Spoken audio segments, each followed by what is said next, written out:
আল্লাহর কাছে ক্ষমা চাও, দুনিয়াটা কিছুই না রে যুবক। ওই কবরে যাওয়ার পরে গুনাহগারের কবরের দুই পার্শ্বের মাটির চাপ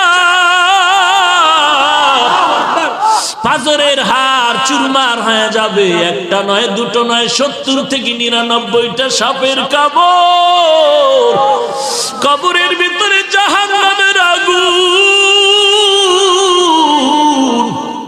এরে বান্দা, এখনো কি আল্লাহর রাস্তায় ফিরে আসবি না?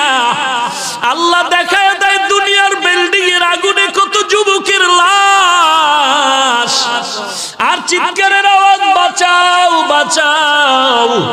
একটু চিন্তা করে দেখ, যখন আগুন লাগছিল শরীরের মধ্যে তখন ওদের কেমন লাগছিল, অবস্থাটা কেমন হয়েছিল। ওরা যখন আগুনের মধ্যে সবাই জানালা দিয়া হাত দিয়া কয়, কে আছো, আমাদের বাঁচাও। আমাদের ডানে আগুন, বামে আগুন, চতুর্দিকে আগুন। এই দুনিয়ার আগুন থেকে হাজার হাজার হাজার তাপের মাত্রার আগুন হবে জাহান্নামের আগুন।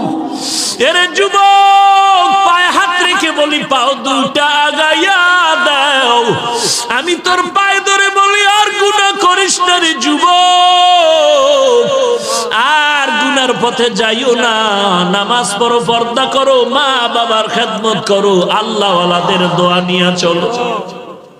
আল্লাহ